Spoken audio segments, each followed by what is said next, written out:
Welcome to Killer Stories, where old Jerry Lee's still alive. The golden years somewhere deep in Louisiana, on a ranch where the air was thick and the trees stood still, a television flickered in a quiet room. The sound was low, not because Jerry Lee Lewis didn't want to hear it, but because too much sound could feel like too much life. And life in those years came in small doses. On the screen, an old black and white Western played, Gunsmoke. A man walked through dust, through heat, through a world that made sense. A world where good and bad were separated by clear lines, and where problems could be solved by grit, a steady hand, and a gun. Jerry liked that. He liked stories where the rules didn't shift every 5 minutes, where you didn't have to explain yourself, where nobody asked you to be anything other than what you were. He lay back in the bed, heavier than he used to be, older than he wanted to admit, and for a while he let the episode run like background noise to his thoughts. His hands rested on his stomach, hands that once had made pianos scream, hands that once had looked like they were made of electricity. Now they were still, not weak, not useless, just quiet, like two old dogs that had fought their whole lives and were finally allowed to sleep. Jerry Lee Lewis had reached an age where most men were gone, or retired, or sitting in a chair somewhere, telling stories to grandchildren who didn't really listen. Some were in nursing homes, some were in cemeteries. Some were alive technically, but had stopped being themselves years ago. But Jerry wasn't like that. Jerry was never built for peaceful endings, even when his body tried to force one. The funny thing about legends is that people only want them in two versions. They want them young. They want the fire. They want the scandals. They want the killer kicking the bench away, standing over the piano like a man trying to wrestle God. Or they want them as a neat little comeback story, a late triumph, a perfect arc, a final album, a documentary voice saying, and then, against all odds. But almost nobody wants the part in between, the part where the lights are still on, but dimmer. The part where the applause still exists, but feels far away. The part where the legend is still breathing, still walking, still touring, but has to do it with knees that ache, with hips that burn, with a heart that has been broken too many times. There was a moment around those years where Jerry's life started to shrink. Not because he had less fame, not because he had less money, but because the world outside his bedroom became exhausting. The ranch became his universe. The bedroom became his shelter, and the television became his friend. It wasn't glamorous. It wasn't the kind of life people imagined when they thought of Jerry Lee Lewis, but it was real. And in those years, real was what he had left. Sometimes the door would open. A voice would call his name. There would be movement in the house, footsteps, conversations, someone reminding him of something, and Jerry would already know what it meant. It was time. Not time to rest, not time to heal, not time to sit with the quiet and let his mind settle. No, it was time to tour, time to put on the clothes, time to be driven, time to fly, time to smile, time to shake hands, time to become the killer again. And the thing is, Jerry could still do it. That was the terrifying part. Even when his body was tired, even when his eyes looked like they had seen too much, even when his mind was fogged from pain and medication, there was still something inside him that refused to die. A spark, a stubbornness, a furious, almost childish refusal to accept the word over. He had never accepted it in his life. Not from critics, not from churches, not from wives, not from the law, not from God. And he wasn't about to accept it from age. But age is different. Age doesn't argue. It doesn't shout. It doesn't threaten. It just shows up every morning, and it sits in your bones, and it waits. There were nights where Jerry would wake up, and the room would be dark, and for a second he wouldn't know where he was. That happened more often than he liked. The mind playing tricks, the body heavy, the silence loud. He would blink slowly and stare at the ceiling. And in that silence, the old ghosts had room to walk. Not the fun ghosts, not the ones from the wild years, but the other ones, the lonely ones, The ones that came after the divorce? The ones that came when the house was too quiet? The ones that came when you realized that no matter how famous you are, you still have to sit with yourself. And if you don't like yourself, that's a long night. Jerry Lee Lewis was not a man who had ever been good at quiet. He was good at noise. He was good at motion. He was good at chaos. He was good at being surrounded by people, even if he didn't like them. But quiet was where the truth lived. And the truth didn't care about his name. And still, even in those years, Jerry was never gone. Not really, because every time the world thought it had finally watched him fade, he did what he had always done. He pushed back, not with speeches, not with PR, not with explanations, but with the only language he ever truly trusted. The piano, that's the beginning of this chapter, the one nobody tells, the one that isn't clean, the one that isn't pretty, the one that isn't a neat documentary arc. It's the story of a man who had every reason to stop, every reason to disappear, every reason to finally let the world move on without him. And yet, when the time came, when the stage lights hit him, when his fingers found the keys, the piano still knew his name. The comeback didn't arrive like a miracle. It arrived like a door being kicked open. One day, Jerry Lee Lewis was still the name people spoke with a certain tone. Respect, yes, but also distance. A legend, a man you used to talk about. And then suddenly, the world remembered. Not politely, not slowly. It remembered the way crowds remember fire. When Last Man Standing hit, it didn't just do well. It did something far more dangerous for an old man with a broken body. It made people hungry, and hunger is never gentle. For years, Jerry had carried something most fans never truly understood. Debt. Not the romantic kind, not the rock and roll outlaw kind, the ugly kind, the kind that sits on your shoulders even when you're asleep, the kind that makes you take a show you shouldn't take, the kind that makes you say yes when your body is screaming no. Because the Bills don't care if you're Jerry Lee Lewis. They don't care if you invented a whole style of piano playing. They don't care if you change music history. A bill is a bill, and a man is a man. Then Last Man Standing happened, and for the first time in a long time, Jerry could breathe. Not emotionally, not spiritually, not yet, but financially. The pressure that had been glued to him for years loosened its grip. Money came in, real money, not just enough to survive, enough to finally stop running. And with the money came something else, a different kind of danger. Attention, the good kind at first, the kind you dream about when you're young, the kind that makes you feel like you're still in the world, the kind that makes you matter. Suddenly, the phone calls changed. Suddenly, it wasn't just, "Hey, Jerry, we got this small festival in nowhere, and we can pay you X." Now it was, "We want Jerry Lee Lewis." Not a legend, not a nostalgia act. Jerry Lee Lewis, the killer, the last man standing. And at first, it felt like justice. Because it was, in a way.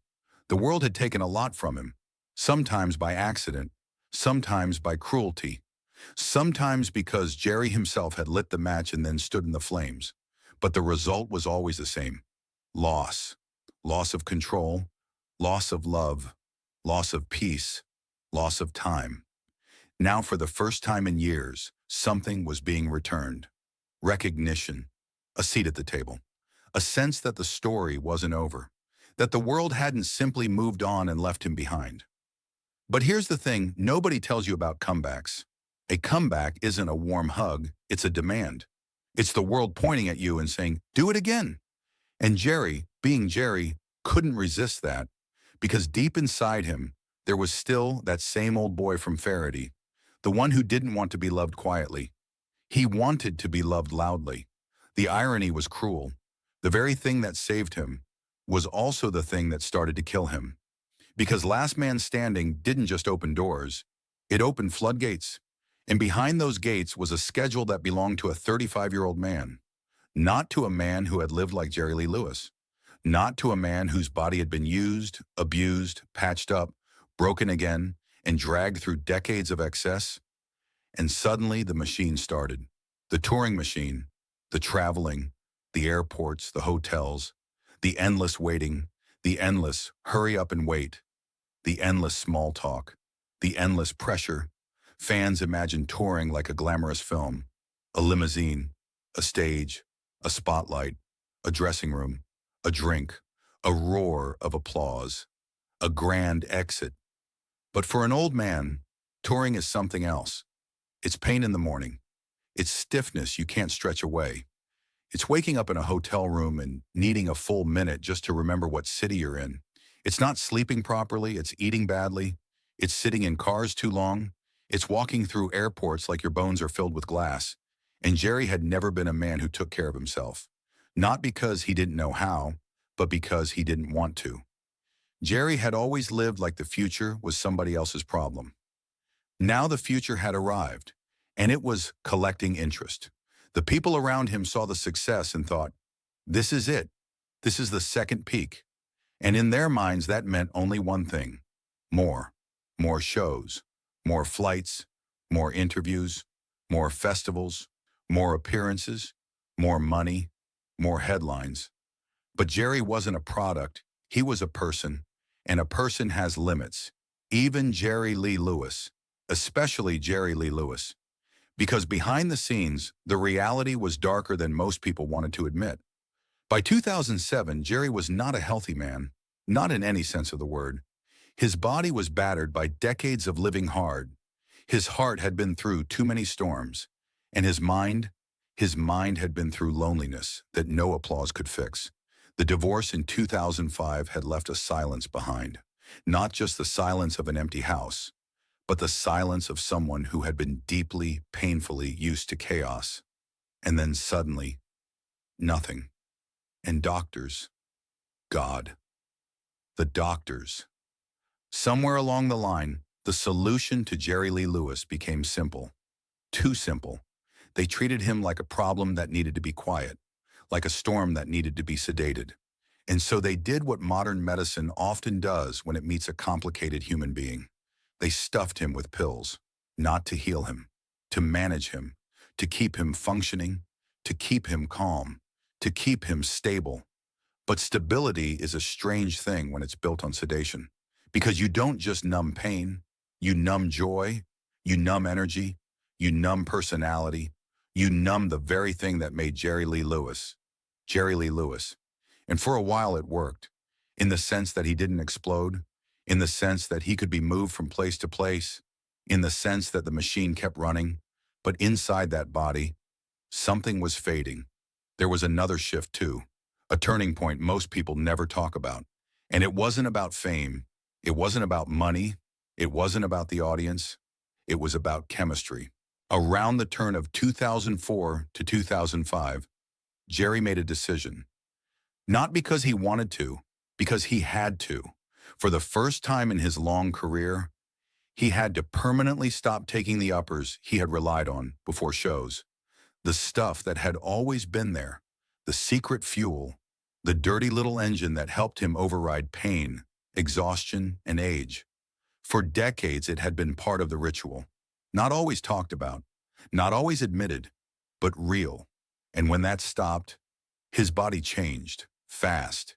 He gained weight, not slowly, not gently, but like a man whose whole metabolism had been held together by wire and adrenaline for years. And now the wire was cut, and with that weight came something worse, a visible aging.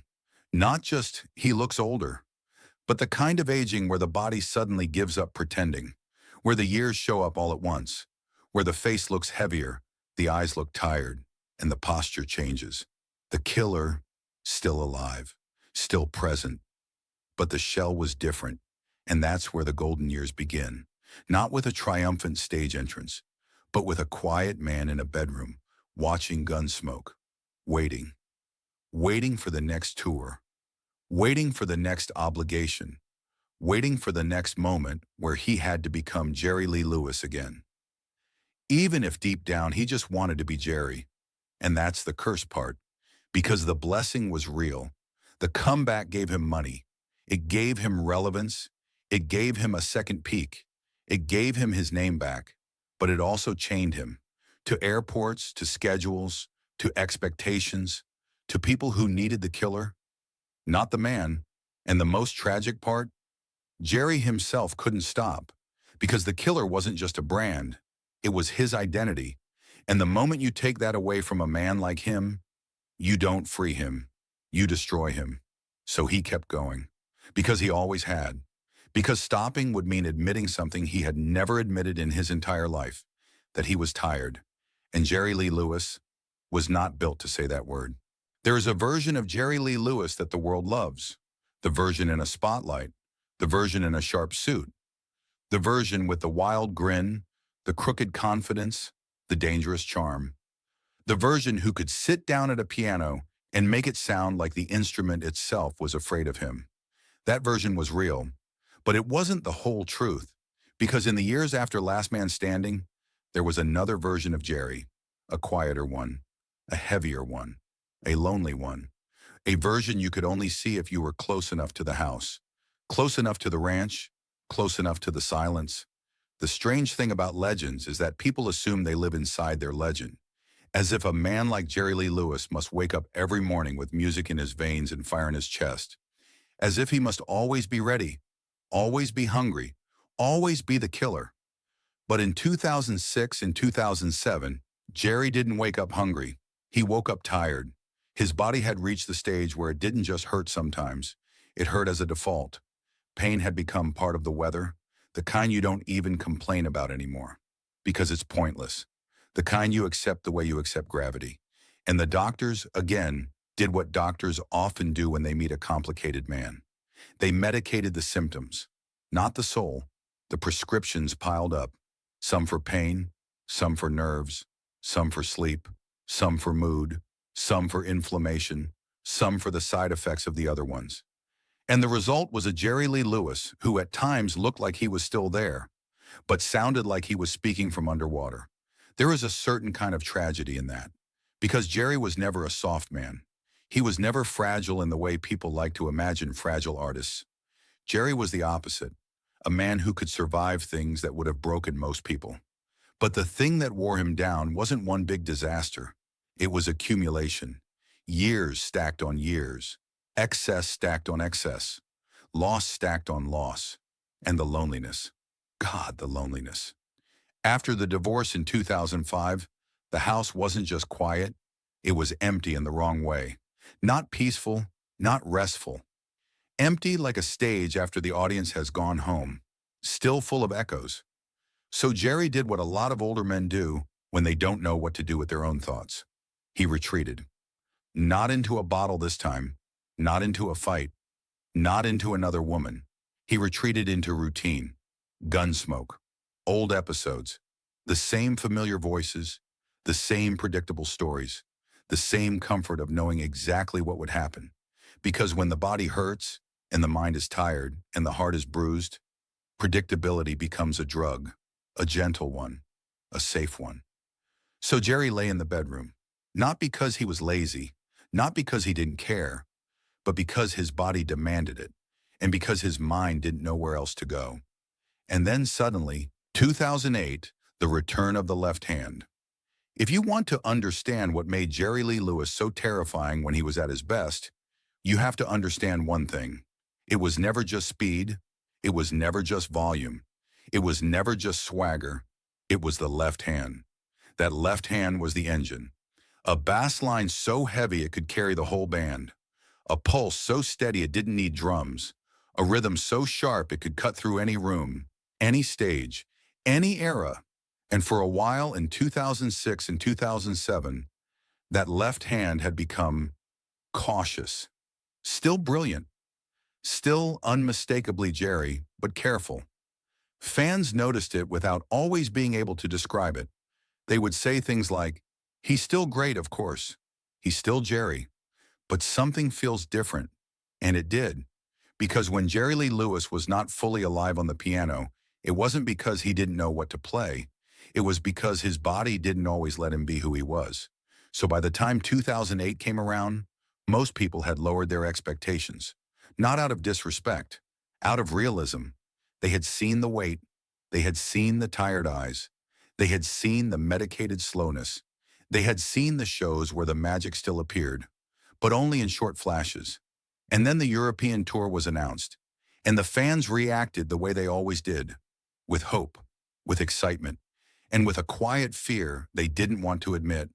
Please don't let this be another year where we watch him fade, because there is a difference between seeing a legend live and seeing a legend struggle live. One is joy, the other is grief. The surprise. Then he walked on stage, and something didn't match the picture everyone had in their head. The first thing people noticed wasn't the piano. It wasn't the voice. It wasn't even the set list. It was him. He looked lighter. Not just physically, but emotionally. Less swollen, less heavy, less trapped inside himself. He wasn't suddenly young again. That was never going to happen. But he looked like a man who had stepped out of a fog. And then he sat down. Now here's the thing. Jerry Lee could sit at a piano and play a clean, tasteful, restrained show. He could do it in his sleep. He had been doing it for decades. But that wasn't why people came. People came for the danger, for the feeling that at any second something might explode. And in 2008, it did. The piano started shaking again. It wasn't just that he played well. He had always played well. It was the attack. The notes weren't carefully placed anymore. They were thrown like punches. The right hand was sharp, aggressive, impatient. But the real miracle was the left. That bass line came back. Not politely, not timidly. It came back like it had been waiting behind a locked door. And suddenly someone had finally opened it. Boom, boom, boom. The piano didn't sound like an instrument anymore. It sounded like a machine, like a train, like something too heavy to stop. And the fans in those first few rows, the ones who had seen him in 2006 and 2007, they looked at each other like they had just witnessed something supernatural, because they knew what they were seeing. They weren't imagining it. They weren't romanticizing it. They weren't being nostalgic. They were seeing Jerry Lee Lewis return to the piano, not as a memory, as a present tense fact. The smile. And then came the second shock. He smiled. Not the forced grin. Not the polite smile you give when you're tired and you're trying to be professional. A real one. The kind that makes you look like yourself again. It's a strange thing, how much a smile can change the way a person feels on stage. Because suddenly you don't just see talent, you see life. And in 2008, for the first time in a while, Jerry looked like he had life again. But why? Of course, the fans asked the obvious question, how? How could a man who had looked so worn down in 2006 and 2007 suddenly come back like this? And the truth is, it wasn't one thing. It was never one thing. It was a mix of pain and pride, a mix of survival and stubbornness, a mix of Jerry Lee's greatest blessing and his greatest curse. He didn't know how to stop. Somewhere inside him, there was still that old animal, that old fighter, that old voice that said, "They're not going to see me go out like this." And if Jerry had one talent beyond music, it was this. He could still scare time itself. The tour that should have been the ending. In a perfect world, the story ends here. Jerry comes back, the fans get their miracle. The legend has one last great chapter. The world applauds, and then he rests. But Jerry Lee Lewis didn't live in a perfect world, and he didn't live a perfect life.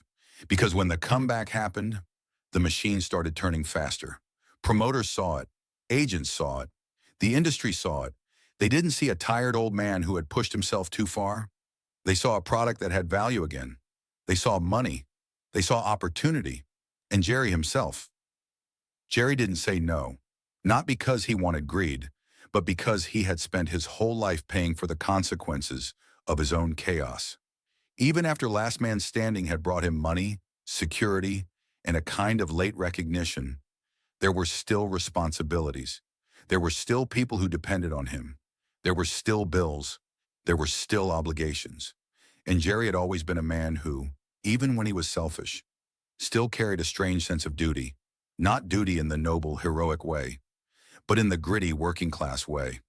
The way a man thinks, I don't know how long I've got. I better keep the lights on. So the schedule got heavier.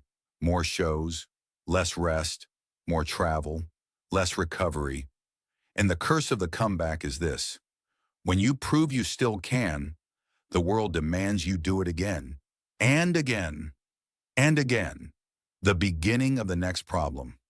By late 2008, the return was real, but it came with a price.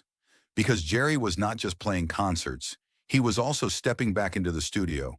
A follow-up to Last Man Standing was being prepared. Something calmer, more country-leaning, more reflective. An older man's record, and even though the world would later know it as Mean Old Man, the truth is the mood had already been written long before the title. Because Jerry wasn't just getting older, he was getting tired. And you can hear tiredness, even when the voice is still strong, even when the piano is still brilliant, even when the legend is still alive. You can hear it in the spaces, in the pacing, in the choices. And yet, the world didn't care about tiredness, not when the comeback was selling. They wanted the killer, every night, and the killer was beginning to feel like a man trapped in his own name. By that time, the comeback had already happened. The headlines were already written, the miracle had already been declared. The industry had already done its little victory lap, but Jerry wasn't living inside headlines. He was living inside days, and days for him were often quiet, heavy things. Not the peaceful kind of quiet, the kind that feels like your own house has too much silence in it. Last Man Standing had fixed the money problems. It had wiped away debt. It had brought him back to rooms that mattered. It had put his name back into conversations that once belonged to the past. But it had also done something far more dangerous. It had convinced everyone around him that he could do it again, that he could keep going, that he could carry the weight of being Jerry Lee Lewis forever. And for a while, Jerry believed it too. Not because he was naive, but because he had never been good at imagining himself as a man who stops. Jerry was not built for retirement. He was not built for quiet dignity. He was not built for the slow fading of a legend.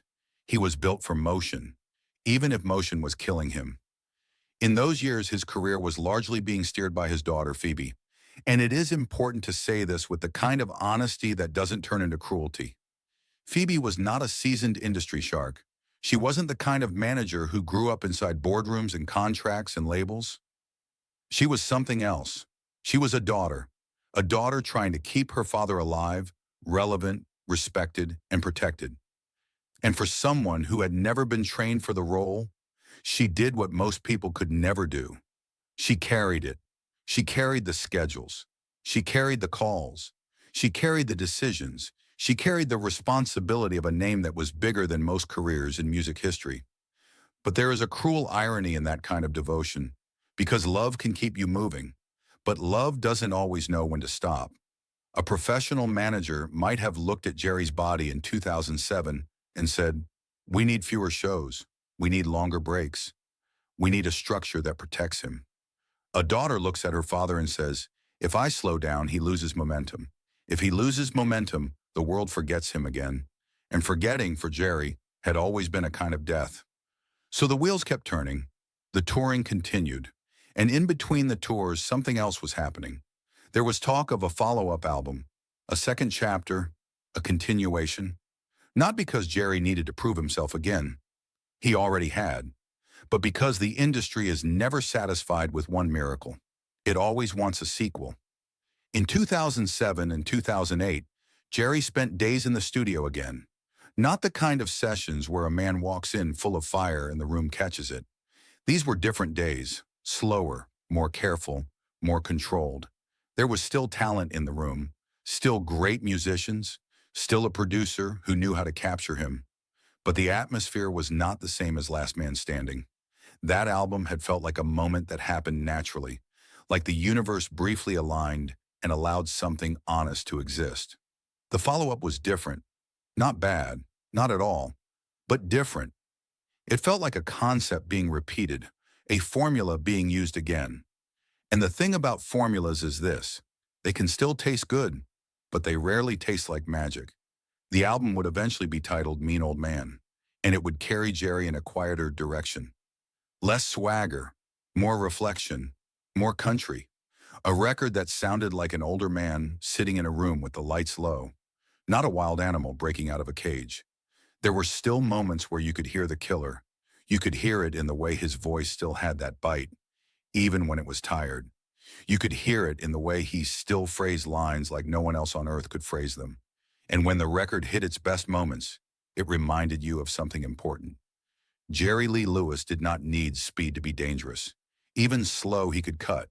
Even calm he could burn. Songs like Mean Old Man carried that feeling perfectly. Not in a flashy way, but in the way a man talks about himself when he stopped trying to impress anyone. And then there was Rockin' My Life Away, which felt like a memory with teeth. Not a young man's boast, an older man's reminder, a grin through worn-out bones. There were other tracks that had that kind of quiet strength too. But while Mean Old Man had its highlights, there was something frustrating about it. Not in the music, in the choices. Because in the background, the story that many fans still whisper about is this. They recorded far more than the world ever got to hear. Sessions that produced around 40 titles. And yet, when the album arrived, only 18 made the cut. 18. And for the people who knew Jerry's late career vault, who had heard whispers of what else was captured during those days, that number felt almost insulting. Not because the album was weak, but because it felt incomplete. Like someone had taken a long, complicated story and decided to publish only the chapters that felt safest. And that, perhaps, is the most painful part of the golden years.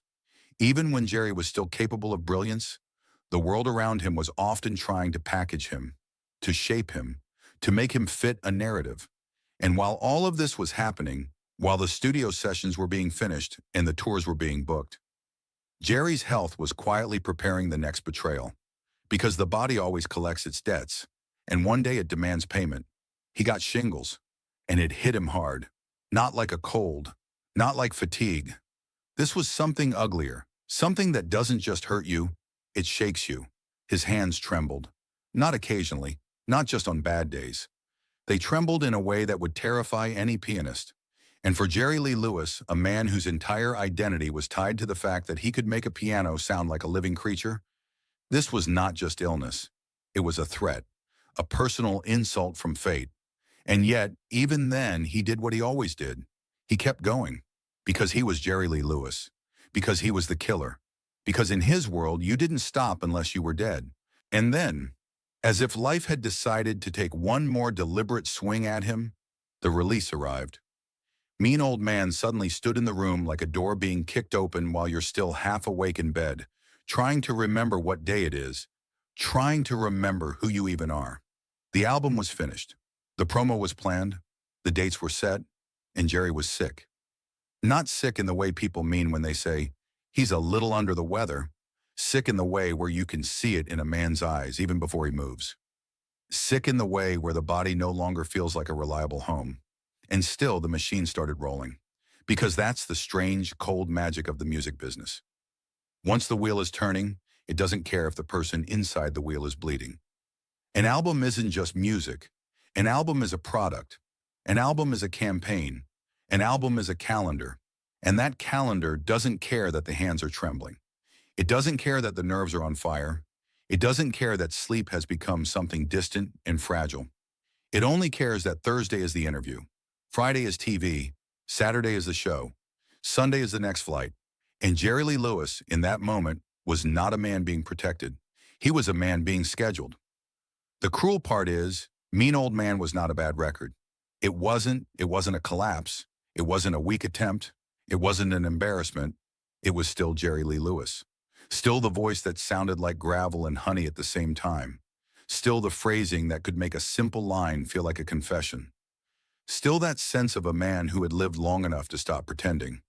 But the record had a different energy than Last Man Standing. Last Man Standing felt like a miracle that happened by accident. Like someone had left the studio door open and the wind of the old magic had blown straight in. Mean Old Man felt more like an intentional echo. Not fake, not cynical, just constructed. It leaned quieter, more country, more reflective. A man sitting down rather than standing up. A man letting the songs come to him instead of chasing them. And that should have been beautiful. It was beautiful in places.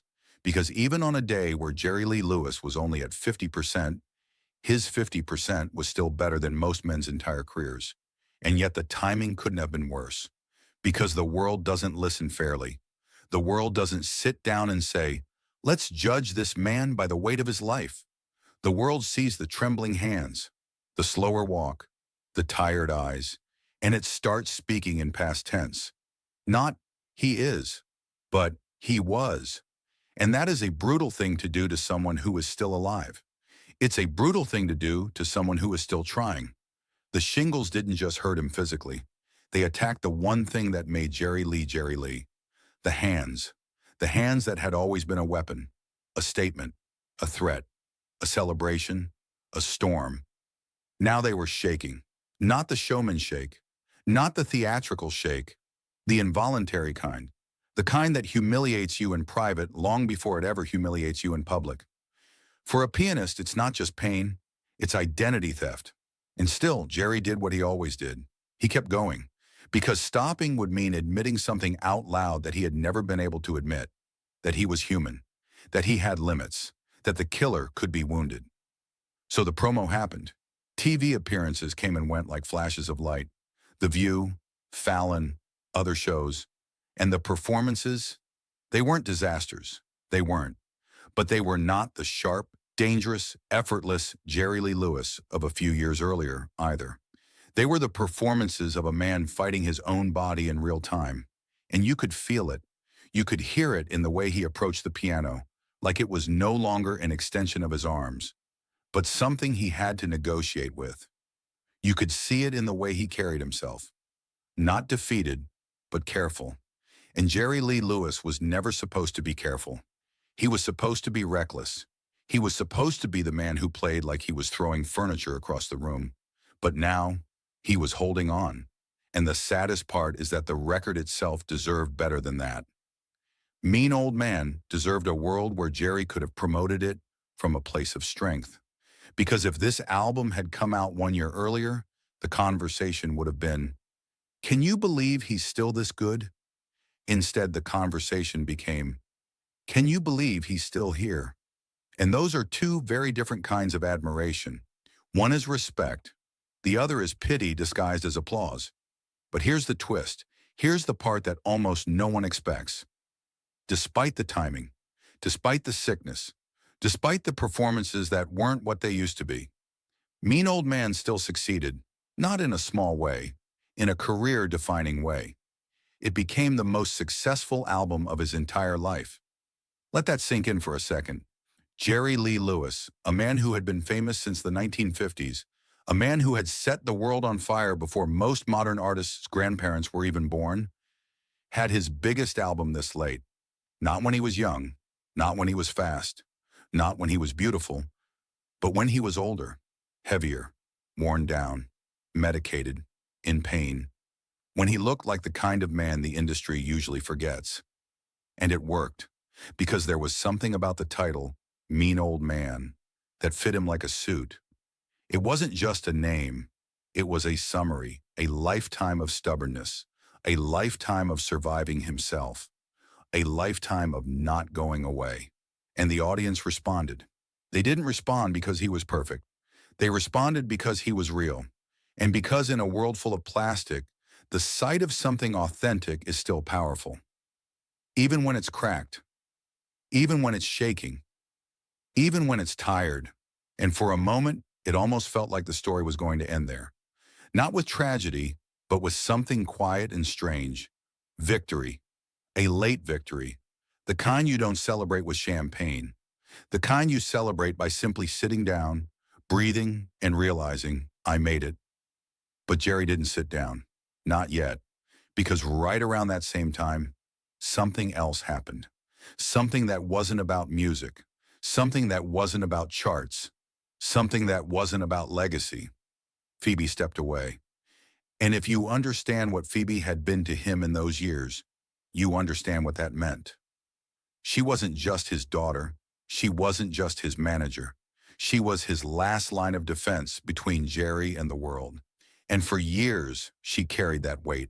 She carried it with the stubborn loyalty of someone who never had to do it, but did it anyway. Not because she wanted fame, not because she wanted money, but because she loved him. And because she knew, if she didn't do it, nobody else would do it with the same kind of heart. But even the strongest person eventually reaches a point where they look in the mirror and realize, I have not lived my own life. And Phoebe, after giving everything to her father, finally made the first decision that was purely for herself. She chose peace. She chose her marriage, her world, her future. And you can't blame her. You can't. If anything, you have to respect it, because she didn't abandon him. She did something much more careful than that. Her final act wasn't to walk away and leave him alone. Her final act was to place someone next to him.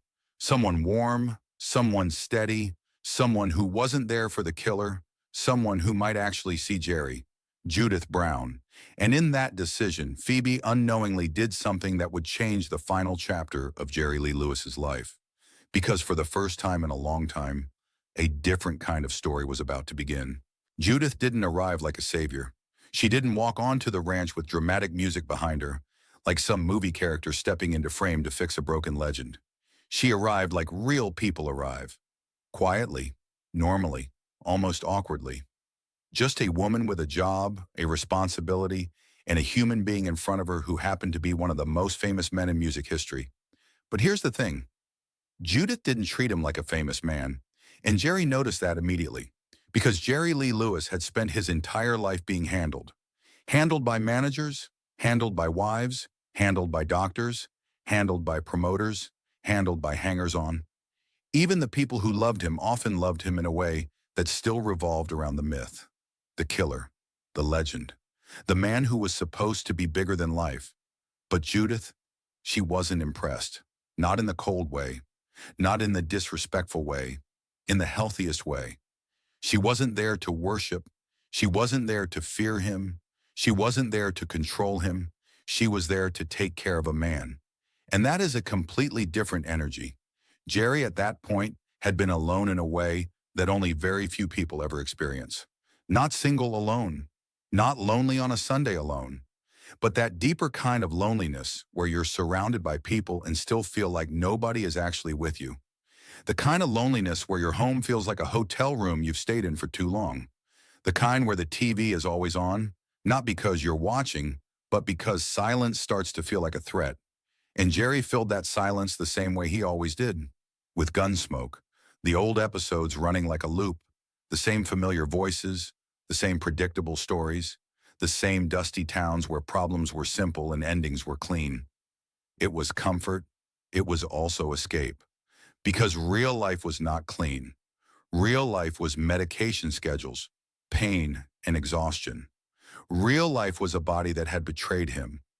Real life was a phone that didn't ring the way it used to.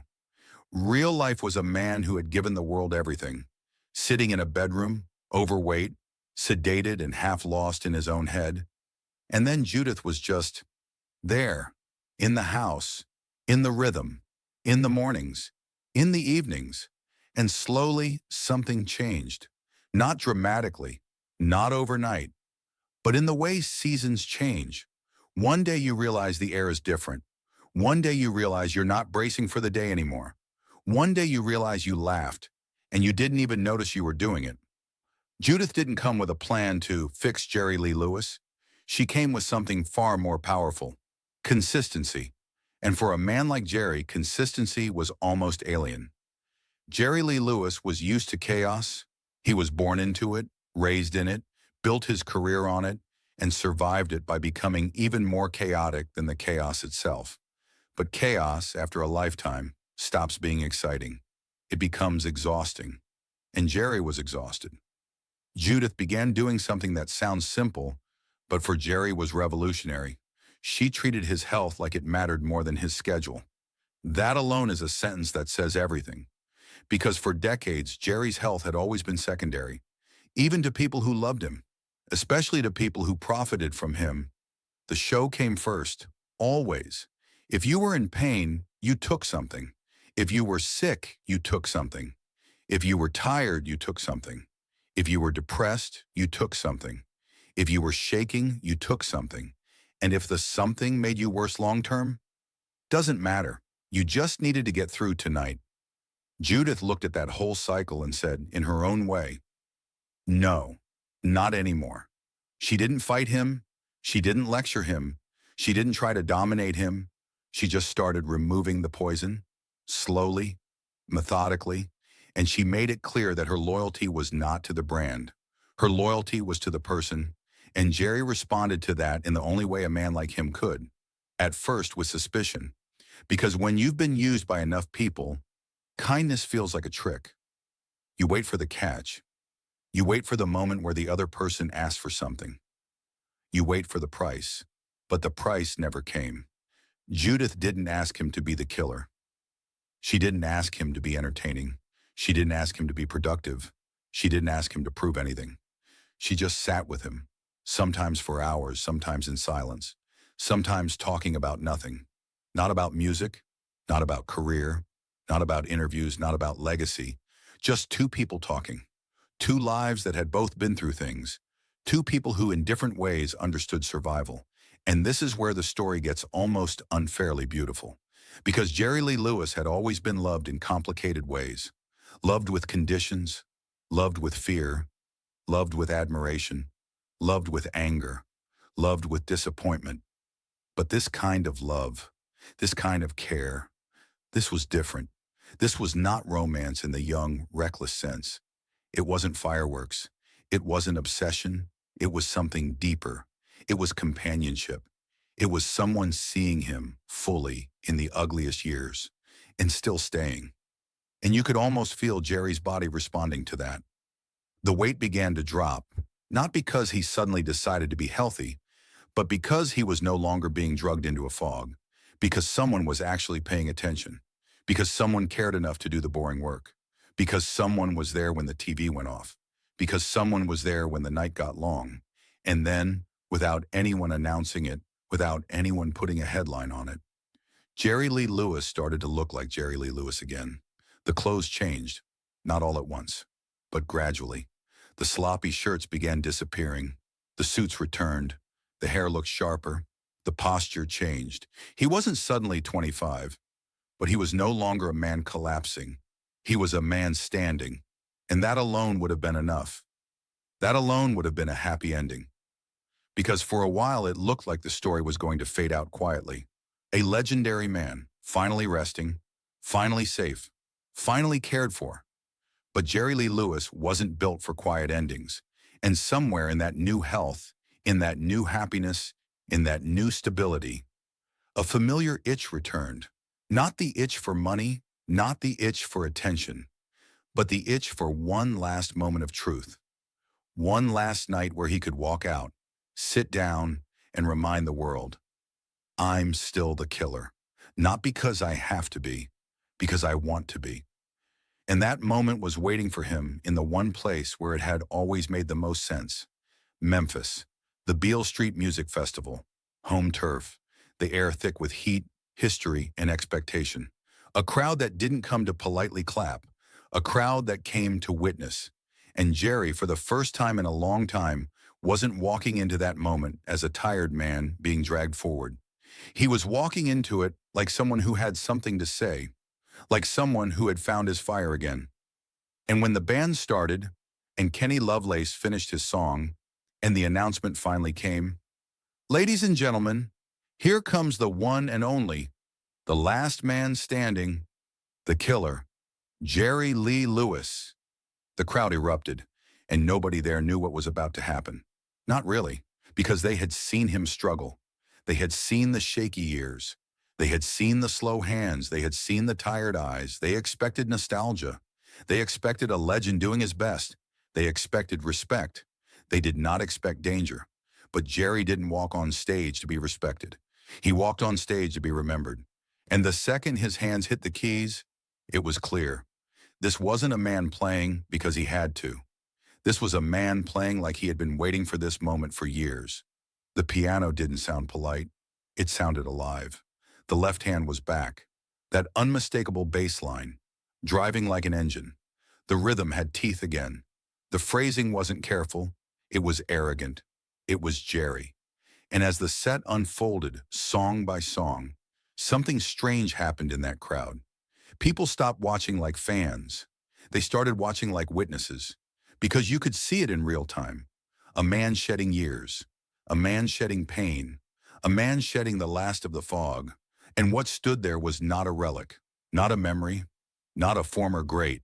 It was Jerry Lee Lewis, still capable of silencing every younger performer who had ever called themselves wild. And then it came, the moment every true fan waits for, even if they don't admit it out loud. Whole lot of shaking going on. The song that isn't just a hit, it's a ritual, it's a test. It's the moment where Jerry decides what kind of night it's going to be.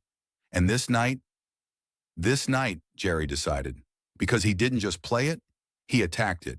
And somewhere in that last stretch, when the crowd was already losing their minds, when the band was pushing, when the sweat was dripping, it happened. The chair flew. Not a gentle kick, not a polite little move, a real one. The kind that said, "Don't you dare forget who I am." And then he stood and played standing up. And then he did the thing that nobody can fake. He sat down on the keys with that half-crazy grin, like he'd just gotten away with something. And in that instant, the whole festival understood it.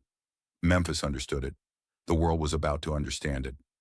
Jerry Lee Lewis wasn't back as a ghost. He was back as himself. And the story somehow was not over, not even close. Because that performance didn't just give the fans something to celebrate. It gave Jerry something he hadn't had in years. Proof. Proof that the fire was still in him. Proof that love had brought him back to life. Proof that the killer still had one more chapter to write. And the next chapter was about to be captured on tape. In Nashville. In April 2011. In a room full of history. Under the eye of a man who understood exactly what he was doing. Jack White. Third Man Records. And what happened there became one of the greatest late-era live documents in rock and roll history. Live at Third Man Records. A record that doesn't sound like an old man trying. It sounds like a legend enjoying himself. And that is the rarest sound of all. After Memphis 2011, something about Jerry changed in a way you couldn't fake. It wasn't just the piano. It wasn't just the voice. It wasn't even the weight loss, the sharper suits, the sudden return of that old stage presence that people thought was gone forever. It was his eyes. For years, there had been something in them that looked like resignation, not weakness. Jerry Lee Lewis was never weak, but resignation in the way a man looks when life has stopped asking what he wants and only demands what he owes. The world had taken so much from him, and in return, it kept asking for more. More shows, more travel, more, just one more time. And then Judith arrived. Not like a lightning strike, not like some Hollywood romance, not like a dramatic moment where everything suddenly turns golden. It was quieter than that. It was human. Judith didn't enter his life as a fan. She entered it as someone who had to deal with reality. The real Jerry. The man who was in pain. The man who was exhausted. The man who had been sedated by doctors who treated him like a problem to manage, not a person to heal. And for the first time in a long time, there was someone around him who wasn't there for the killer. She wasn't there for the brand. She wasn't there for the legend. She wasn't there to squeeze the last dollars out of a man's name. She was there for Jerry. And Jerry. Jerry felt that immediately, because he had lived long enough to recognize the difference between people who love what you are and people who love who you are. Judith wasn't impressed by the stage stories. She was impressed by the small things. By the way he could still be funny when he was in pain. By the way he could still be kind, even when the world had given him every reason to turn bitter. By the way he still had that childlike spark in him, buried under decades of chaos. And slowly, without anyone announcing it, without anyone making a big show of it, Jerry began to breathe again. His schedule started to change. The people around him started to change. The wrong doctors were pushed out. The sedating prescriptions were reduced. The priorities shifted. For years, Jerry's life had been one long loop of the same pattern. Rest just long enough to survive, then get dragged back onto the road, then collapse again. Judith broke that cycle. She didn't do it by arguing. She didn't do it by demanding. She did it by simply refusing to let him be treated like a product. And Jerry, who had fought everyone his entire life, didn't fight her. That's the part that says everything. Jerry Lee Lewis fought managers. He fought labels. He fought journalists. He fought band members. He fought the entire music industry like it was a personal enemy. But with Judith, there was no war, because she wasn't trying to control him. She was trying to protect him. And for a man who had lived in constant conflict since the 1950s, that kind of peace must have felt almost unnatural, like stepping into a room and realizing the shouting has stopped. They spent hours together, not talking about the past in a dramatic way, not doing some grand therapy version of love, just talking. Two lives, both bruised in their own ways, sitting side by side. And Jerry, for once, wasn't being asked to perform, not even emotionally. He didn't have to be the wild man. He didn't have to be the legend. He didn't have to be the unstoppable killer. He could just be Jerry. And that's when it happened. Not all at once, not in one dramatic scene, but in the only way real love often arrives in older age. Through trust, through comfort, through the quiet realization that you don't feel alone in the room anymore. They fell in love, not like teenagers, not like fireworks, more like two people who have already been through enough storms to know what a safe harbor looks like. And then came the wedding. And there is something almost poetic about it. Jerry Lee Lewis, the man who had burned through relationships like gasoline, the man whose private life had been chaos for decades, suddenly stood in front of the world with a kind of calm dignity that felt unfamiliar, but right. It wasn't a publicity stunt. It wasn't a comeback trick. It was the simplest sentence his life had been missing for years. I'm not alone anymore. Around that same time, you could see it in every photo. The difference between Jerry in 2006 and Jerry in 2011 is so extreme, it looks like two different men. In 2006, he looks like a man waiting for the day to end, a man living between painkillers and exhaustion, a man whose body is still alive, but whose spirit is constantly being drained. In 2011, he looks reborn, not young, not magically healed, but alive. He wears suits again. He smiles. He stands straighter. He looks at people when he talks. He looks like a man who has a reason to wake up. And that's what Judith gave him. Not a career, not an album, not a tour, a reason. And the wild part is, the music followed. Because Jerry Lee Lewis was always like that. The music was never separate from the man. When the man was broken, the music became survival. When the man was happy, the music became fire again. And after the wedding, after the months of rebuilding, after the first real pause he had allowed himself in years, you could feel something coming, something dangerous, something that hadn't been there in a long time. The killer wasn't just still alive. The killer was smiling again. And after the wedding, after that strange little miracle of 2011, where the world suddenly had to admit Jerry Lee Lewis wasn't just surviving, he was living again. Something happened that almost nobody expected. They stopped. Not for a week, not for 2 shows, not for some quick break that was really just a gap between flights. They stopped properly.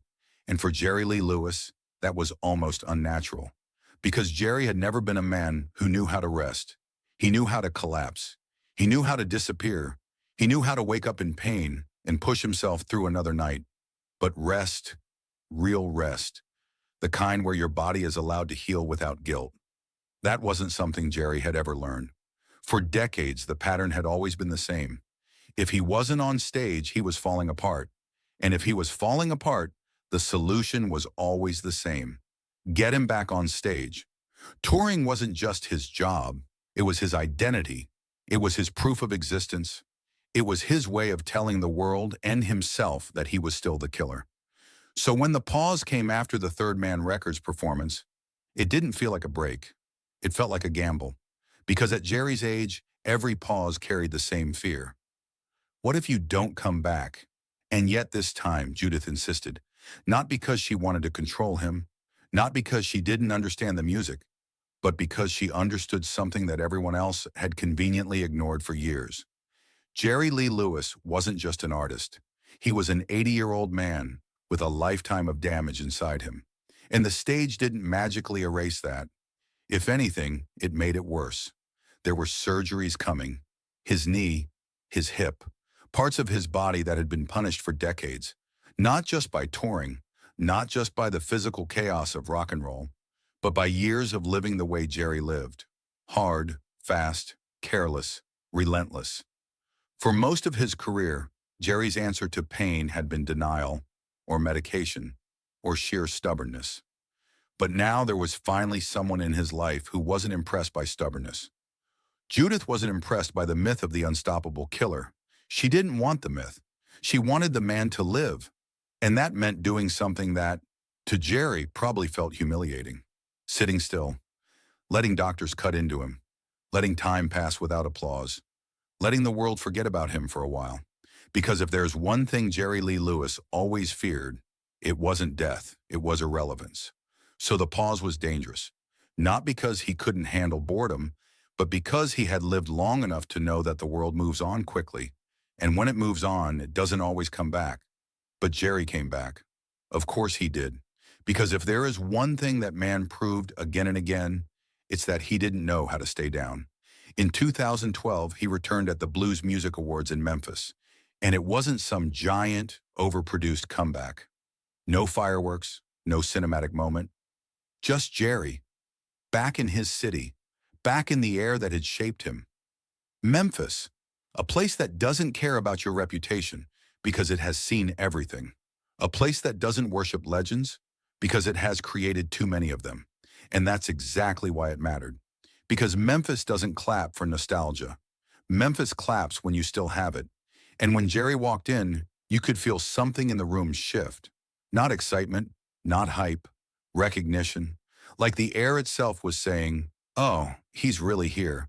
Not the name, not the story, the man. And when he played, it wasn't Third Man Records wildness. It wasn't Beale Street Festival chaos. It was something different. Something that felt almost like a time machine. The touch was still there. That left hand, that deep bass line, the thing that separates Jerry from almost everyone who ever tried to imitate him. Even when he played gently, you could hear the danger. Not because he was being loud, but because he was being Jerry. There are pianists who can play fast. There are singers who can shout. There are entertainers who can work a crowd. But Jerry Lee Lewis always had something rarer. He could make a simple chord sound like a threat, and that's what people heard again. And it hit everyone the same way. Not like, oh wow, he's still alive. More like, how is this man still doing this? Because that's the truth about Jerry in those years. He wasn't just good for his age. He was good, period. The man didn't return as a fragile icon. He returned as a musician who still had the power to embarrass younger artists without even trying. And the irony is, the break is what made that possible. The surgeries, the rest, the slower life. It didn't weaken him. It gave him back the energy to be himself. And for a little while, you could see it clearly. Jerry wasn't touring because he had to. He was touring because he wanted to. And that is the difference between survival and magic. The shows that followed in 2013 and 2014 weren't endless. They weren't booked like a punishment. They were chosen. And when you choose a show instead of being dragged into it, the stage becomes a place of joy again, not a prison. In 2013, he even played Oslo. And that alone tells you how different things had become. Because Jerry for years had been a man who looked like he was carrying a weight too heavy to lift. But now he was stepping onto European stages again with something that looked dangerously close to pride. Not arrogance, pride. The kind that says, I'm still here, and I'm still me. And then, quietly, almost in the background compared to all the concerts, another piece of the story came into view. An album. Not a grand comeback album like Last Man Standing, not a new studio statement, but something else. A strange, almost secret release that felt like a gift for the fans who had been watching closely. Rock and Roll Time. And the way this album exists is almost poetic, because it wasn't built from one clean moment in time. It was built from leftovers, outtakes, songs recorded in earlier sessions, mainly from the Last Man Standing and Mean Old Man era, material that, in many cases, had no right to be this good. Because that's what Jerry did even when he wasn't trying. Even his leftovers were better than most people's best work. Rock and Roll Time wasn't meant to rewrite history. It wasn't meant to be a major cultural moment. It was more like a reminder, a quiet one. The kind of reminder that doesn't scream for attention. It just sits there and waits for the right listener. And when you listen to it, you realize something. Jerry wasn't chasing youth. He wasn't chasing relevance. He wasn't trying to sound modern. He was simply being what he always had been. A man who could take an old song, sit down, and turn it into something personal. Something lived in. Something true. And by this point, that truth was different than it had been in 1957, different than it had been in 1968, different than it had been in 1973, because now it was the truth of an old man who had survived too much, and yet still wanted to sing, still wanted to play, still wanted to leave something behind. And then came 2015, a moment so insane, so unbelievable, that it feels like one of those rock and roll myths people would normally exaggerate. Except this one is real. New Orleans, a crowd of around 80,000 people, a number so large it almost stops being a crowd and becomes something else. A sea, a living, breathing mass of people. And Jerry Lee Lewis walked onto that stage at around 80 years old. Not as a warm-up act, not as a curiosity, as Jerry Lee Lewis. And the world watched. Even Elton John was there. And by all accounts, he was stunned. Because what do you even do when you watch an 80-year-old man play rock and roll like it's still 1958? You don't analyze it. You don't critique it.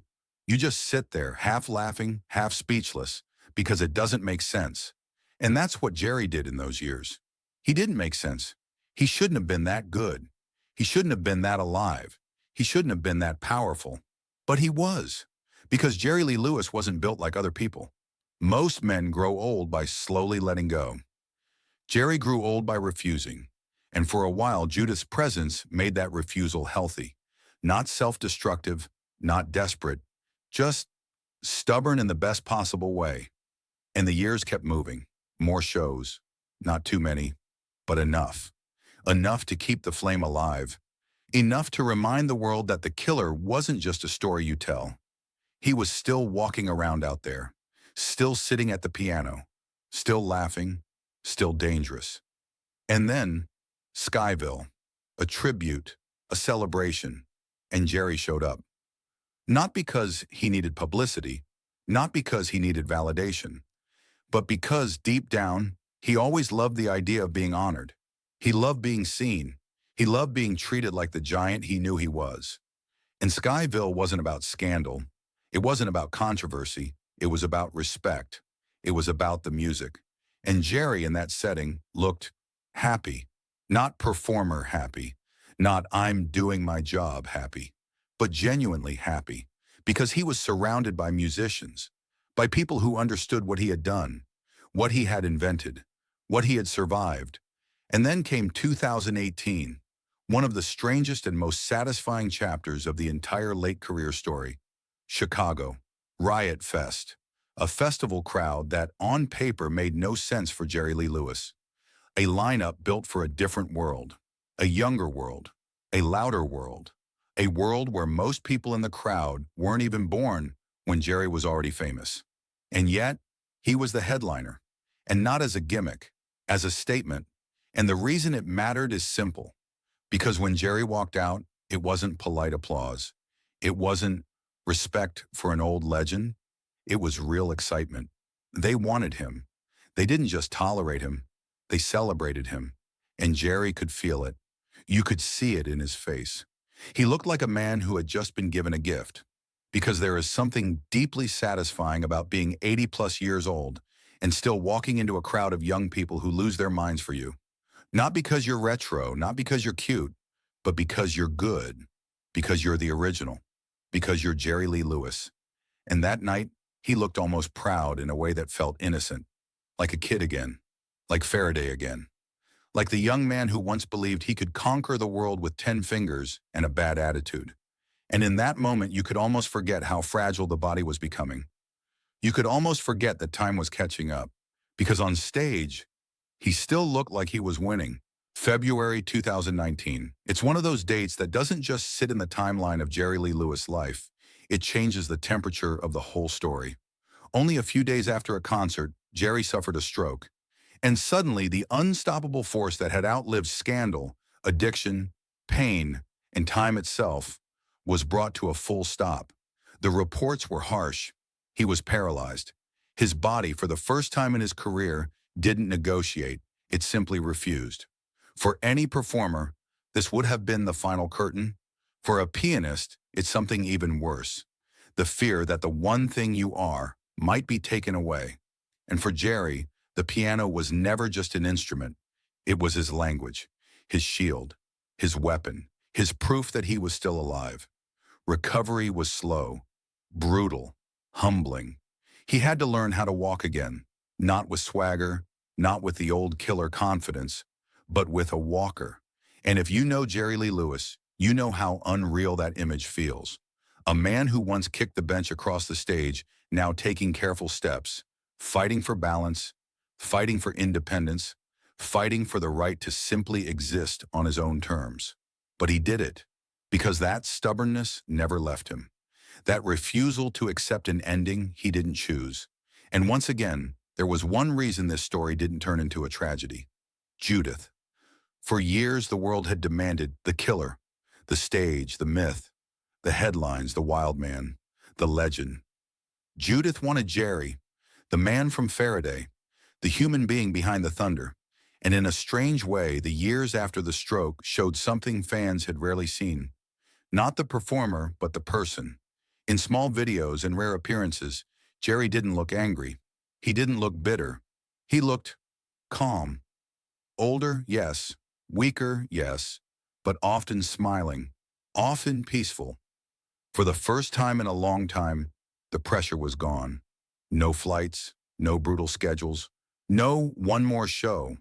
Just home, just quiet, just the kind of life he had rarely allowed himself. The piano, however, was different now. One hand was severely affected, and for a man like Jerry, that was a cruel sentence. Yet even then, the spirit refused to die. In 2020, against all expectations, Jerry returned to the studio. Not for another rock and roll victory lap, not for nostalgia, but for something that had always been in his bones long before fame. Gospel, and something close to a miracle happened. He played again, not like 1958, not like 1969, not even like 2011, but he played with both hands. And for anyone who truly understands what that means after a stroke, it's hard not to see it as one final act of defiance, one final proof that the fire inside him was still burning. Then in 2022, the world finally did what it should have done decades earlier.